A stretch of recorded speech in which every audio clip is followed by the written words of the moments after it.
কোনো নাটকের জায়গা না। আমরা সফল হয়ে তারপরে ঘরে ফিরে গিয়েছি। আমাদের কোনো ব্যর্থতার ইতিহাস নাই, ছাত্র সমাজের কোনো ব্যর্থতার ইতিহাস বুঝি না।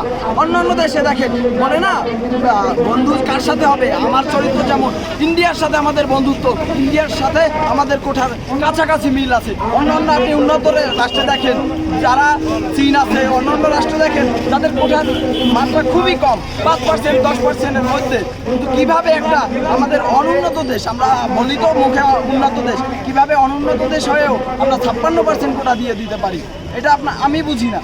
তারা এসি রুমে বসে যথেষ্ট জ্ঞানী, ঠিক আছে, যথেষ্ট জ্ঞানী, মনে করেন একজন মুক্তিযোদ্ধার সন্তান, সে যথেষ্ট জ্ঞানী, পিয়ন হওয়ার যোগ্যতা রাখে, কিন্তু তারে বসানো হয়েছে কোথায় জানেন?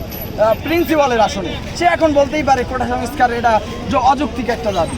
এটা হলো কথা। যতদিন পর্যন্ত আমাদের এই যৌক্তিক দাবি মানা না হবে আমরা রাজপথে আছি, ছিলাম, থাকবে। কিছুক্ষণ আগে আমরা অবস্থান করেছিলাম, বৃষ্টিতে ভেজার কারণে সবাই হয়তো আস্তে আস্তে আবার আসতেছে, এই জন্য আমাদের কলেজের ছাত্র সংখ্যা এখন কমে গেছে আর কি। তারাও আসবে অনেকে আবার। আমরা প্রতিনিয়ত সবসময় আপনাদের সাথে আছি, সাথে থাকবো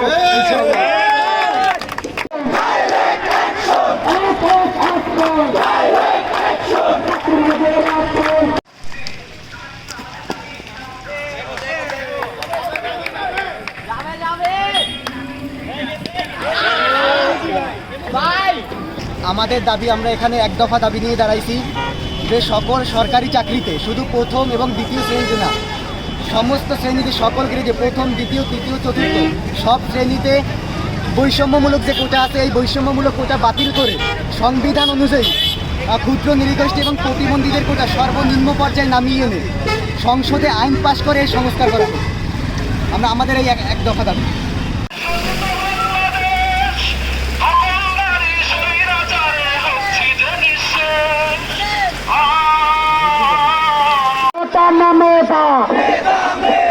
আপোষ না সংগ্রাম,